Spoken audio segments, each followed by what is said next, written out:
Well, hi everybody. This is Don with Wizard Tower Games. I am with Paulie Kidd. Hi there.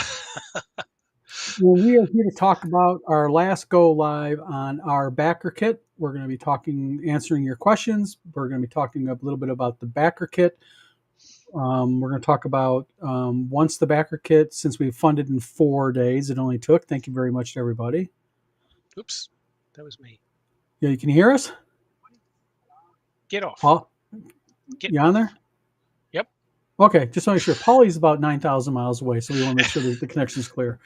And we're going to be talking about one now that we're getting down the last 5 days, what the last stretch goal for 7K is going to mean, and along with that, what's going to happen with fulfillment, how are we going to fulfill it, when is it going to particularly happen, and how we're going to be doing it. So I'll kind of let Paulie take it off for a minute. Paulie, you got anything to say? You want to say anything? Or Yeah. Look, it's been really fantastic seeing us fund so quickly, um, and it was. I mean, it's kind of exciting then being able to get onto some add-ons for the game and so on. yeah, So I'm hoping we get to that 7,000 mark because we had like a character sheet portfolio that we wanted yep, to do as our 7,000 mark, but it looks like we're going to do it. So it's been yep, a really good campaign. yeah. It really. We're about three backers away from attaining the $7,000 goal. And to let everybody know who does not know about this is if we hit the $7,000 goal, we're going to include with everybody. You can been one of the first backers. Everybody will get a player character record portfolio. So it's a player character record sheet. It's extremely detailed. Oh, I'll break my neck grabbing one. Um, it comes with a separate set of several uh, different types of player characters and everything that you can actually pull out, cut out, and put into the player character record sheet itself. The PC record sheet is, like I said, it's a multi-fold. Let me pull this out real quick, see if I can get this showing to everybody. So it is a multi-fold, really nicely well done, well laid out. On the left side is basically your base player character, and on the right side is the way your character is structured with like their chest and legs and arms, and you can add equipment very, very precisely where the equipment's at on your character, including, you know, if they're carrying a backpack or whatnot. So it's going to be a really cool add-on to people if we can hit the 7K. Again, we're down to like three backers.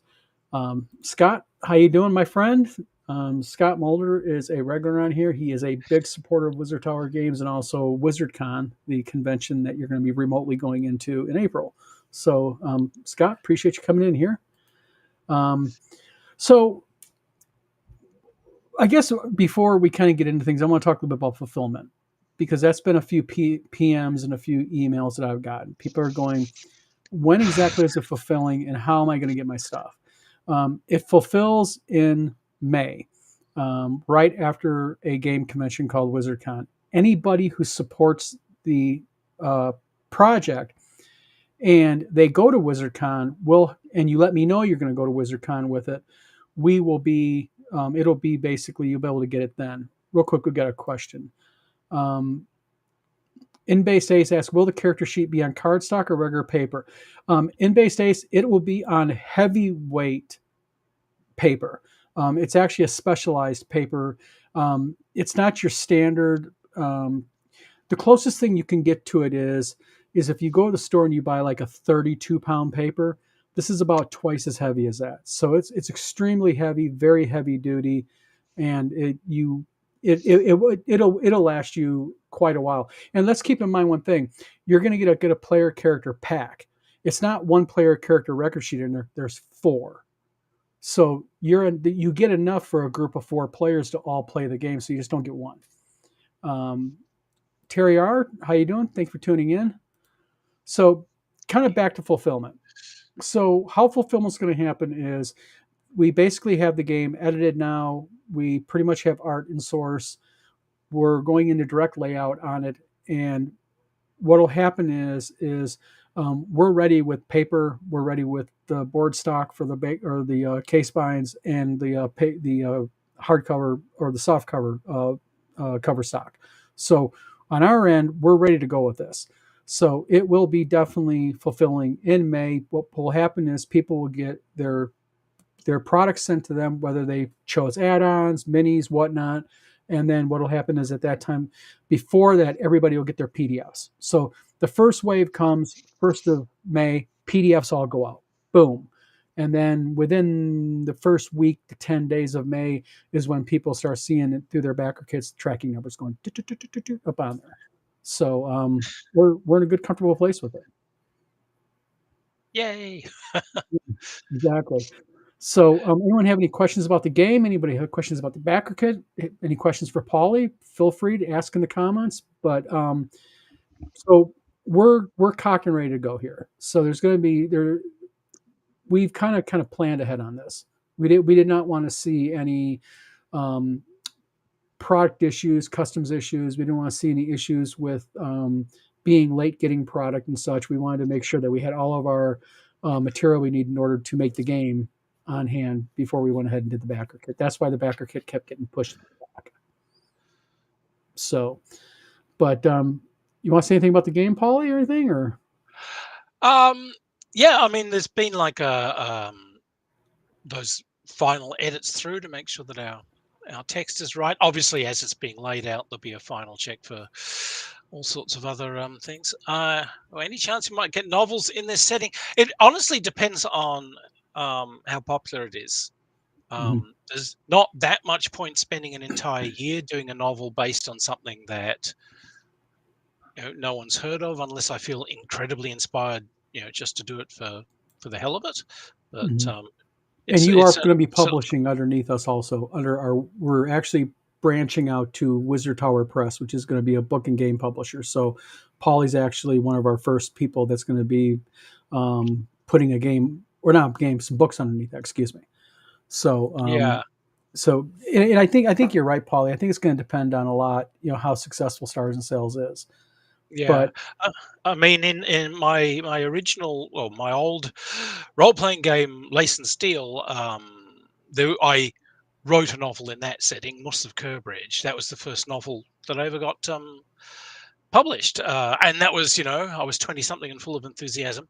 But that's kind of the only time I've really done a games tie-in that wasn't a company asking me to do a games tie-in.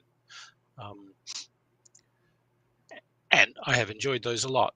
But Scott asked how close we are to 7K. Scott, we're about $145 away from 7K, so we are on a razor's edge of getting it. I think we're going to hit it because we have 5 days left on the backer kit. Quicker the better, because if we hit 7K, we're going to be announcing a special $7,500 stretch goal to try to do as much as we can for people. So we're very close. In-base Day says, how will the information most needed by players be separated from the information most needed by the GM? Paulie, I'll leave that to you. well, this is because it's not like a thing where we have pre-written out enemies and pre-written out scenarios. Players are perfectly welcome to read the entire book. There's nothing secret. Um, there's no secret umpire only sections, eyes only. If players want to cast an eye over some of the random tables that can be used for encounters or generating star systems and generating alien species, they're perfectly welcome to. It will let them know the general field of the game, but it won't actually give them the mysterious knowledge needed to beat the game, because that's going to be generated by the games master. It's going to be created around them as the game begins. So no, it's not separated into separate books, like one for players and one for referees. In fact, every game that's ever come out generally is obviously you can read it all. The traditional dungeon master's manual from D&D, the only reason they had that separate book was because the section for umpires is just too boring. We played a D&D for years before the DM's guide came out, because it was really just random treasure generation and musing about how to do you know aerial combat and other things. So Okay, uh, Paulie, My apology, everybody. We had a technical glitch here. I think it had to do with the Australia connection. So if you can go back to the very beginning of the question, it would be a lot of help because literally when you started talking, we lost connection here. Sorry, people, for the technical issues that we had. Okay. So um, basically, yeah. Well, it's a single volume, and there has been a weird tradition where games split themselves up into multiple volumes, where one is for DMs only and one is for players only, which is an absolute farce because everyone's going to read every single page of the entire thing, and we all know it. The traditional D&D, advanced D&D DM's guide, when it came out, we played for years without it, and it was basically full of information so boring that it wasn't worth putting in the actual player's manual. How mhm. to do aerial combat and how to build a fortress. It's like, yeah, very useful. But so no, there's no sort of secret section in the book that's players only, because the information is all on the world and how it works, characters, how they work, skills Yeah. and equipment and so on, and what ships there are. And this is knowledge that would be open to everybody. And And then really, if you think about it, I don't mean to interrupt, but really, when you think about it, in a role playing game, mixing DM and player information anymore is not a no no to me because they're gonna, if even if we separate this into two manuals, they're gonna buy both manuals and read them both. That's what they do in D&D. yeah. So yeah, the rear half of the book, which is full of DM's tools for running the game, that's fine that people read it, because it will give them a flavor for what kind of adventures to expect and how that universe works. But it's not going to Mhm. give them secret knowledge that will allow them to somehow win the game, because a lot of it is random charts for generating new star systems, new species, um, these sorts of things. And unless they can mentally control whatever dice the umpire is rolling there, Mhm. the for the umpire, the sky's the limit, because they can make and create this universe if people are doing exploring, or Yeah. if they've made out a sector and they've got actual adventures. Find this, quest that, escort this. Well, I'm going to kind of I'm going to on live camera throw something at Paulie that Paulie does not even know I'm getting ready to say. Um, Real quick, and that is what I'd like to see happen, and I'd like to probably get into writing one is a module for it. Have a cool Yeah. adventure module for it. Okay, real quick, in base day says, how will gravity work on a ship like if someone fails overboard or falls Okay. overboard? So, I mean, the silly conceit of sailpunk is that somehow that mighty sailing ships are drifting through the void, and that usually implies a deck that you can walk on so bafflingly down as towards the keel, etc. So what I've said for the science of this, and I have actually said, the intro says, I'm going to give you a scientific explanation. It's rubbish, but just accept it and go with the flow. It's a game. That's the logic of this universe. But there is a thing called the Ethereum, which is what the sails are essentially catching. They are draining energy, which then gets fed into actual drives. But as part of this, you initiate the bubble. Once a ship wants to lift off, it essentially initiates a environmental bubble around itself, and it will enfold whatever atmosphere and so on is there. And within a set distance of the hull, there is gravity and there is air pressure and all these sorts of things. So that tends to extend to a couple of meters away from the hull and the sails. So within that area, you are safe to walk around without spacesuits and so on. If you decided to take a running dive off the ship, if you pass through the bubble area, then you're in trouble. You're in zero G and you are in whatever environment you're in, Mm-hmm. be it a vacuum or a nebula gas or what have you. It usually will ruin your day. The Mm-hmm. other little kind of conceit on this is that within the bubble there are some laws of physics are lightly screwed, which happens to mean that things like missile-style weapons are not very accurate. They start wandering off target after a few meters. Mhm. Meaning, of course, that if you're boarding someone, well, you could fire pistols and so on, but Yep. you're probably better off, drawing cutlasses and boarding pikes and having at it. Yeah. And that way we get our mighty blades flashing as people board each other's ships. So Hmm. um, it's wonderful science, and my crack scientific team has checked all the maths. Um, But that's the whole key to, I think, any game. I mean, like even D&D, magic carpets, spells, magic items. It's kind of the same theory. they'll drive you insane. I always loved it when you get like little geniuses working. So you get someone like making an arrow that's designed to drive a rolled up portable hole into a Hmm. bag of holding, thereby like causing total annihilation in X meters area. It's like, yep, yeah, People trying to game okay, this game. They're trying to game the game. yep. So, but but yeah, like I said, and for people who want to basically support it, even if you have only backed one of the two levels, you can always go into the add-ons. The add-ons allow you to buy an extra book. You can go ahead and buy a dice bag, dice. You can get minis. You can go ahead and get a T-shirt. There's a myriad of items in our add-on section. So every little bit counts at this point. We are hoping, like I said, we have 5 days to go. And we got another question. In base Ace asks, how will you be able to quote unquote sink a ship? So the ships are rated for essentially ship level hit points, as well as little things like maneuver, how Mm-hmm. much crew they take, what their armaments are, and the armaments are split into torpedoes. Um, this there are cannon, and there are swivels, which are used at close range as anti-personnel weapons.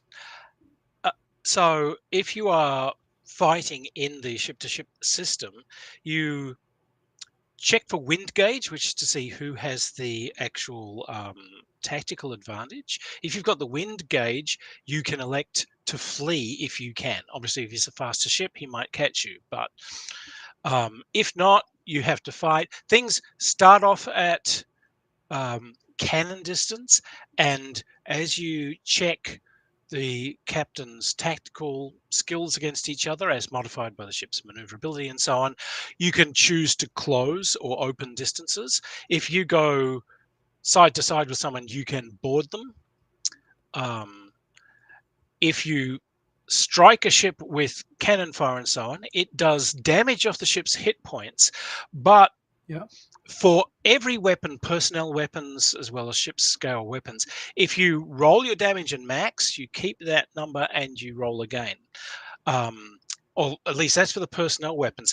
With the ship's weapons, if you roll the damage and max, you roll on a chart for damage to the ship. You can bring sails down, they can fall over Mm-hmm. guns and mask guns, so crew has to actually clear the wreckage. You can damage engines and these sorts of things. In the end, if a ship takes a set amount of damage, it is cooked. The drives fail, the bubble starts to dissipate, and it's time to leave. If you have ship's boats that are not now splintered all over the deck, this would be a fantastic time to jump aboard. If not, you're going to have to put your suit on and Yep. trust to luck, or wave at your attackers and hold up a big sign saying, I have a ransom, which I actually, in RuneQuest, we had people who had surcoats which had I have a ransom written across the front because Yep. but yeah, so a hit point and critical hit system would be the For the very ships. Yeah. short answer in that. So Scott Mulder says, will Mr. Snoodles make a cameo? And then we got first mate, Mr. Snoots.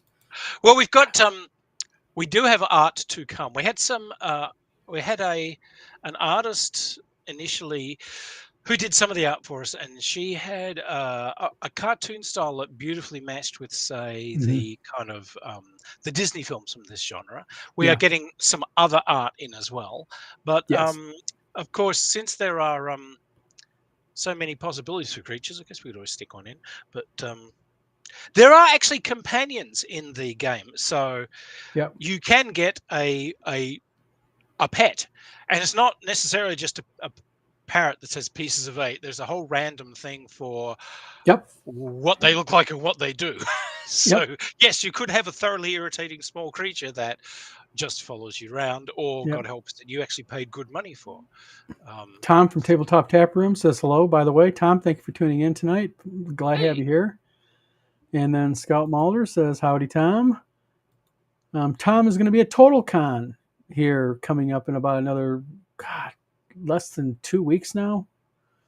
Oh, I fast wish I could get a approaching con us. going over here. There's no games conventions in West Australia that are not None? none at all. And I've started many conventions in my life, and I don't want to do it, yeah, because it's just me. I don't really have a games group of sterling squaddies anymore that I can just You know what point we to and need to say, do? You're on the door." We need to get a group together once this game goes live and maybe do a monthly stars and sales night where we all sit down and go into like Eric Tenkar from Tenkar's Tavern. It was the first time I was in it last night. Has a thing called uh, the speak tavern speakeasy, and it's basically a group chat, and it's really cool. Maybe we could once a month maybe have a stars and sales game going, and maybe bring people from all over the world into it, and maybe foster a little goodwill and foster some friendships and get some gaming going. Yeah, we could do that. I miss conventions. There is one over here, and it's Warhammer, which It's Warhammer's popular here too. yeah, but it's like it's not really a games convention; it's a Warhammer thing. So it's like, Yeah, we have that here. We have, they call them game conventions, but they're not really a game convention. It's more just kind of like a game night, and it's one game that's usually played. So yeah, we have that here one, too. I used to run these massive games at conventions where we decided that, like, you can sit around at home, or in theory, with 3 or 4 other people and play a role-playing game, and you can do that anytime. So if you've got a convention, let's offer something really big. So Hmm. we would do a single game that would have like 100 players, and the admin on it was interesting because you had to have umpires ready to step in for all sorts of little sub games, and also you had to have people sewn in amongst the group that were essentially either NPCs or characters who knew they had certain things they had to do, but they were it was a riot giving people something that you could only do at a con. Um, it's good fun. I Green Bay love says Warhammer Minis and hate the company. Yes, I absolutely. yes, and then Trench I'm a Crusade. miniatures wargamer, and there's a historical miniatures club here. And every now and then you'll hear someone just like having a screaming, yelling argument. And if you turn around, it's Warhammer players in the middle. So we're And talking 1 millimeter here, for God's yeah. sakes. And the It's funny like, thing is, me and Polly are actually talking about bringing a Bushido style Japanese mass tabletop war game maybe to fruition. We're talking about it, chatting about it. We'll have to wait and see what happens. yeah, I want to do more miniatures games. I've got a couple coming out at the moment, but it's a lovely hobby. It's what got me into gaming, and Hmm. there's just something about making miniatures and building stuff that's just Yeah. so It's an expensive attractive. hobby to be into. It's just not buying 2 books and you're good. You have to buy all the minis and paint them, and it's very time and labor intensive. But Tom from Tabletop Tap Room is a mini painter. He does really nice mini painting work. So I um, have, if that camera pans that way, it's just floor to ceiling shells of lead. You, mhm. you, you name it, I've got it. There's Napoleonics, there's Stargard, there's 6 mil English Civil War, there's War of the Spanish Succession. Yeah, it's all there. Yeah.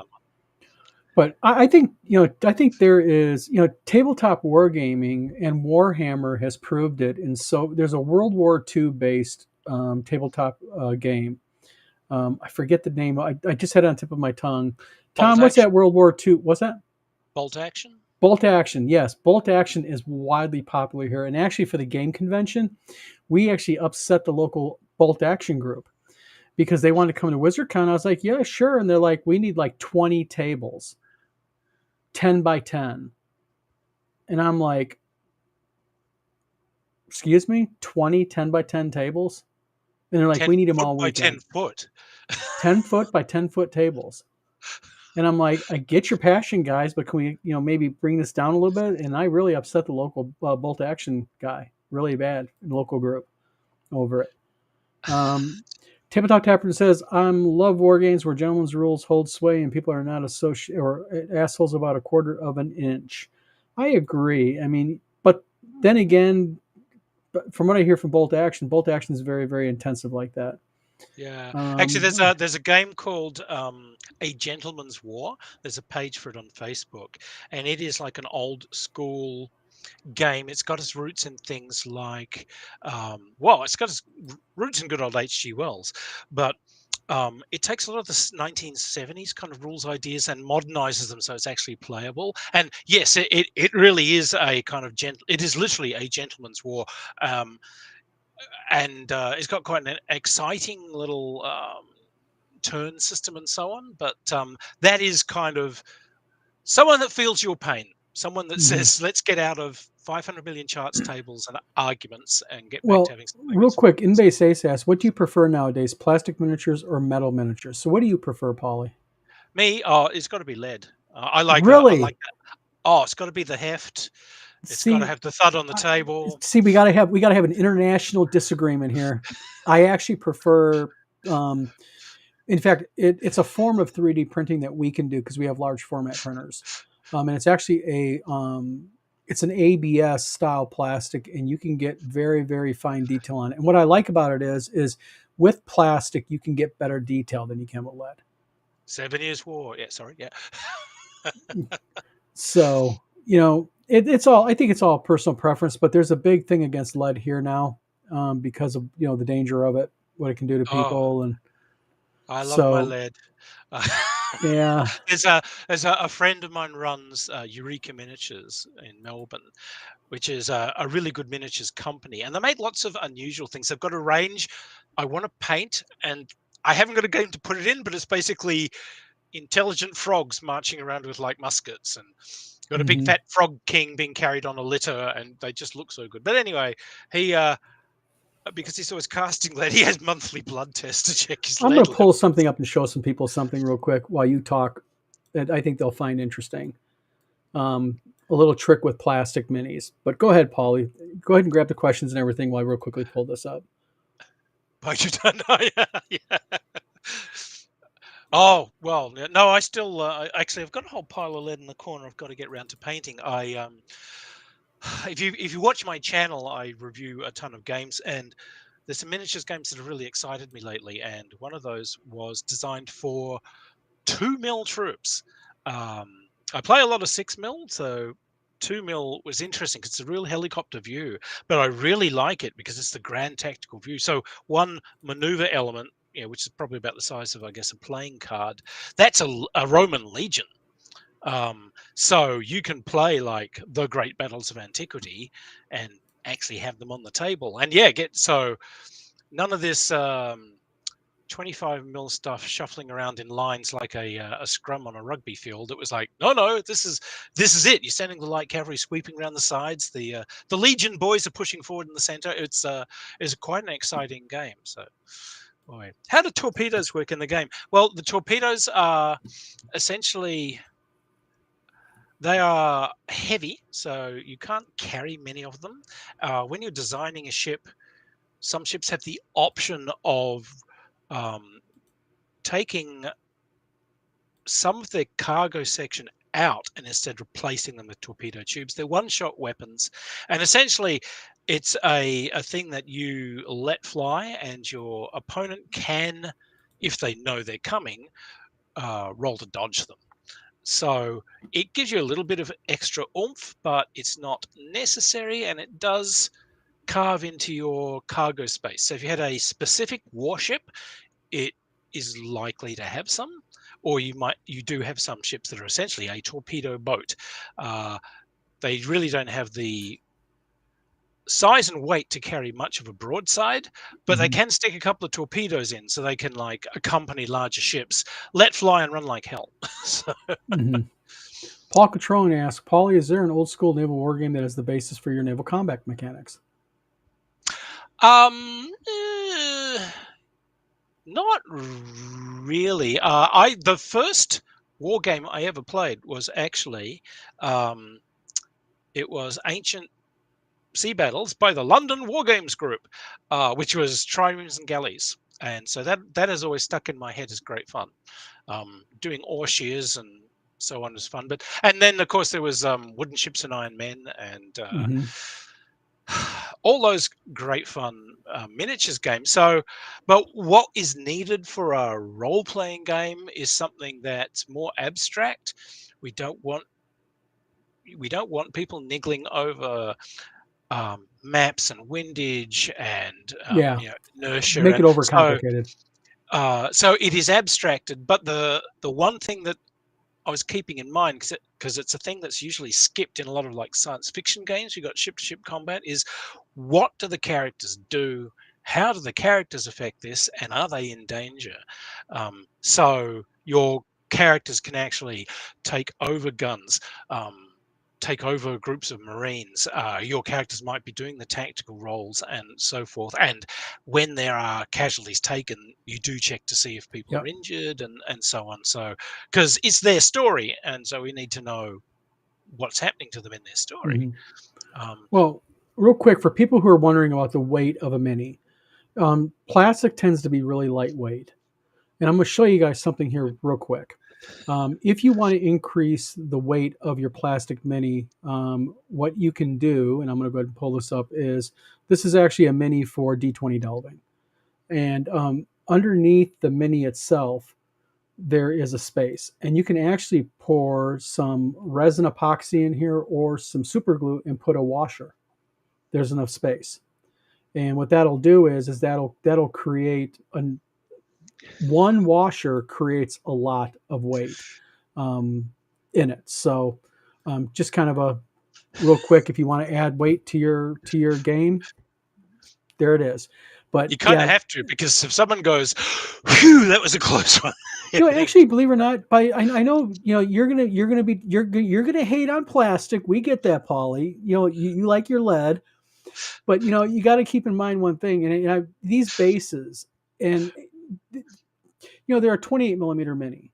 So the bases on them are actually pretty good size. And like with the Stars and Sails minis, you'll notice like some of them, or all of them, have like something on the base. Like there's a D20 or a chest or something else, skulls or something. So they're really cool, and that really adds a lot of weight. Real quick, um, I thought there was another. Oh, here we go. And Base says, I am 46, so I remember painting the metal figures. I'm 57. I remember them too. I've got actually a bunch of them. I've got a bunch of minis still. Oh, they're And everywhere. Tabletop oh, wargaming is all lead. and thanks. And by the way, I'm going to do a shout out to somebody. My good friend Jim Wampler sent me a limited set that he hand makes. Oh, what are they? They're they're they're Because four. our screen's smaller than the actual viewers. Oh, it's hard. It's not picking up the focus, but I got a whole set of them.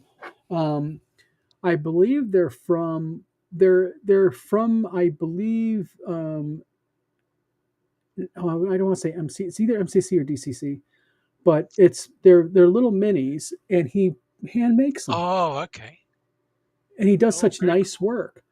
And this is like a pewter type. It's not lead, but it's metal. Oh, yeah. Yeah, So, white and metal. you're It's right. pewter, something These composite. little tiny guys, they have weight. So I see your connection to it. They're fun. They got a heft. Yeah. Actually, when I get the money, I don't have opponents for miniatures, just because the local club, I walked in and they went ooh trans, and I said, shut your mouths, etc. Yeah. But the I used to have in original D&D days, one of the things they brought out was a game called Swords and Spells, which I loved, absolutely loved. And Minifigs, one of the true classic original miniature producers, they did like pig-snouted orcs and gnolls. They did like original D&D creatures, and I had an army of those orcs. And minifigs are still going. caliber books in England brought over the molds, refreshed them, and are still doing them. And I really want to get those 25, 28 mil orcs back again because Paulie, real quick, In-Base Ace asked us a question. They want to know: are there going to be solo game rules for people who are into solo role playing? there's no specific solo rules But I will in tell you the something. game, but When I went through this game, although there's no specific solo rules, I think that you could very easily play the solo by building two types of characters. It's the as an outsider, I'll call myself. I didn't design the game. Paulie did. yeah, And as somebody who was new to it, and when I was first looking at it and reading it and trying to understand it because I wanted to publish it, um, it is extremely friendly, I think, to solo play. And I think we can talk about this later as we lay it out. I think within probably 2 or 3 pages, we could quickly relate out some solo play rules that could really cohesively bring that into it. I really do, because they're so fluid. The way you write your rules are just you write very cleanly. yeah. There's enough random sort of game world generation tables in there. The thing with a solo is you need something that generates the adventures themselves and somehow keeps the player guessing. And there are some tools out for that, but Hmm. Like um, maybe that could be maybe the first module is a solo play module with solo play rules in it. yeah, one of the things that I always loved was the good old Tunnels and Trolls solo adventures. I Mhm. adored those things, and I would love to see some of that come back again. Uh, if you choose X, go to paragraph Y Oh, kind of geez, this rules. guy's got no pirate in him. Tom's got no pirate in him. No arg. No arg. Actually, I mean, I've had to kind of, I've had to kind of quit the drinking because my endocrinologist says please keep your liver levels steady. But there is a type of Japanese plum wine called umeshijo, which is black plum wine, and it Ooh. comes in little squat black bottles, and it's kind of like what you hoped rum would be when you were a kid, and you're always seeing these pirates quaffing this stuff down. You kind of thought, oh, it must be kind of sweet and yummy, and then when you try some as an adult, you go, gosh. Yeah, black plum Hey, wine actually tastes the way I you kind of I hoped it. actually love rum. My shelf, as a matter of fact, is filled with different brands of rum. And if you want sweet rum, like like something you think or a pirate drink, Diplomatico rum. Diplomatico. Diplomatico. It is. It is. You can drink it straight. It has a really heavy sweetness to it. Or Ooh. you can have. There's also pineapple rum. Hmm, It's really that- good. oh, Trust yeah. me, it's extremely good, especially with ginger ale.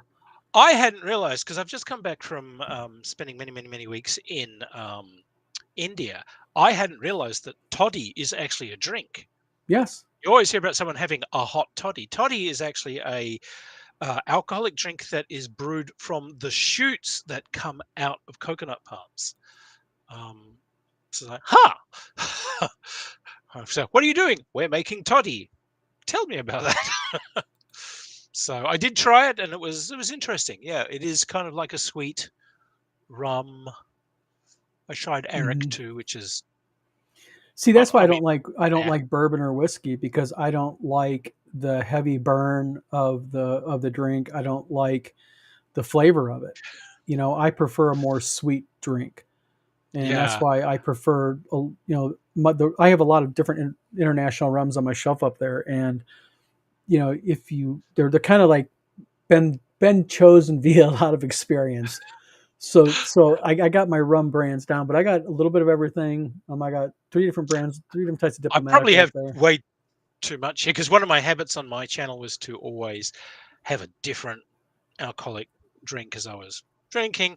But my favorite is actually Japanese plum wine. I did a book series called Spirit Hunters, and Hmm. the idea of these are actually done as a TV series, which we're still trying to get funded. But I took the scripts and novelized the first TV series worth of them. But one of the characters in that is a fox spirit who is hooked on plum wine and so on. It was quite fun to Mhm. write, and some moments where it's like she's brought in because there is this giant plum wine festival and she's been brought in as the judge, and so she thinks this is going to be a great free ride. As it turns out, says no, it's a religious ceremony. Everyone else gets to drink, Yep. and you're supposed to be pious sitting up here, and you're supposed to be fasting for the 3 days that this goes on, while everyone else is like feasting there in front of you. Yeah, they were good fun series to do. The role playing, the Bushido campaign you wish you were playing, was Mhm. the Yeah. watchword for those. And I love writing.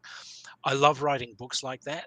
I love writing books that are the role playing campaign you wish you were having. Mhm. Um, Well, I think with Stars and Sails, I think Stars and Sails is one of those really um, unique games. And Tom says, "Well, shoot, if we ever meet, I'll break open a bottle of plum wine with you." Um, but you know, again, for everybody, even if you've already backed it, you can always go back to it, go click on add-ons, and like I said, there are minis in there. There are t-shirt. There's a t-shirt. There is. Um, you can get a different book. You can go ahead and grab a myriad of materials. In base day says they get you drunk so you don't notice that you're sick. Yep, exactly. Um, but again, we appreciate everybody who's tuned in here. We're at 40 minutes, Paulie, mm, and I know you got a busy day. It's 8 o'clock and it's 8:40 at night here. What is it? 9:40 there where you're at in the morning? 9:40 a.m. Yeah, actually, the main thing on my plate today is to head to a demonstration that's starting at 4, but that's about it. Yeah. In support of our brothers and sisters over there in the States. So, Thank you.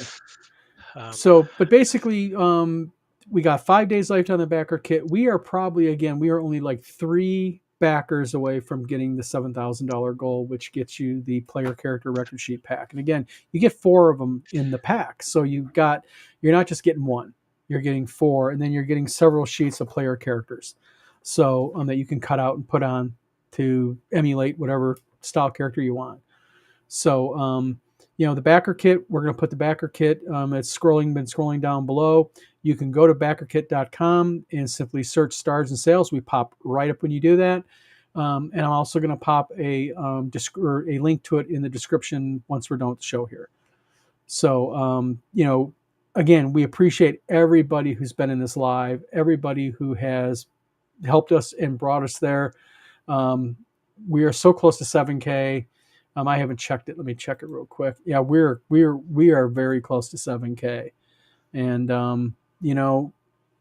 we just want to be able to hit that 7K to be able to provide that player character record sheet. oh, cool. We're going to Um, hit snow up in New England. Okay. yeah, New Um, England area. it is going to be, I kid you not, 50 degrees Celsius here this week. Which is Is what, the warning that just went out. 770? 120 something. No, oh wait a minute, you're Celsius. Yeah. Yeah, Sorry. Yeah. Yeah. today we were like 17 degrees Fahrenheit. Yeah. 50. So You can literally, that is literally egg frying. So, I mean, I was yeah, born here, but what the hell? yeah. But everybody, we appreciate everybody's support on here. We know that to support a crowdfunder, you have to have faith in the creator, have faith in the publisher, and me and Paulie both greatly appreciate all the help and all the support here. Even Yeah. if we don't hit the 7K, you know what? The game's funded. It's coming. So we've already done what we wanted to. We did it in 4 days. And we would not have been able to do that without the support of everybody who has helped with us, supported us, shared with us. Real quick, Oh, Scott Mulder says, "Well, friends, I rolled a one on save versus food, feeling like hot garbage. Have a great night. Thank you, Paulie. Thank you, Don. More stuff saying to you, Don, soon. Scott, thank you. By the way, I just got over the flu myself, so I know your pain. It gets better like in 4 days. Don't worry, you'll feel back human." And Tom says, "I'm in Maine, yeah, have a hot and toddy. yep, have a hot toddy." So, Paulie, thank you for the live tonight. Thank you for coming Yeah, on. I'm I know you're glad. really It is, busy. the game's gone so well, and it's one that kind of it was definitely a niche that needed to be filled. So it's very joyous to do it. Hmm. Um, so we've got enough funding to make this a really good presentation. So Yes. I'm really happy about that. Um, Yes. And that's our Good. goal. We don't want to put out inferior product. That's why we put out, we wanted people. We know we've noticed there's a trend in the funding, and that is there's people that will purchase a hardcover. They'll back at the hardcover, and then they'll go and they'll buy a soft cover. And I know what they're doing. They want the hardcover for their collection, and they want to play with the black and white soft cover. That's what they're doing, and I don't. That's smart. That's what I would do. So if you've backed it on the hardcover version, go and grab a soft cover. It's like $35. You know. So again, everybody, in Base Ace says, "Love you both. So excited for the project." In Base Ace, thank you very much, and thank you for supporting us, and thank you for supporting the project. Love to have you on here. Uh, Tom says, "Thank you, Polly, for taking this on." And we're going to let you all go, everybody. So again, thank you, get everybody. Mr. Snoots, have a good night, or good day, should I say? Yes. I'm going to have a good night. Yeah. But Polly, thank you for taking time out of your busy schedule and coming on here to answer fans' questions and people. Yeah. Good to see everyone. And we'll be back another time. We got other projects in line. Trust me, this is not our last project's going to be happening. So this is Don from Wizard Tower Games. I am with Polly Kidd. Everybody, Bye. have a good night, and we will see you guys in 5 days. Hopefully, we'll meet that 7K.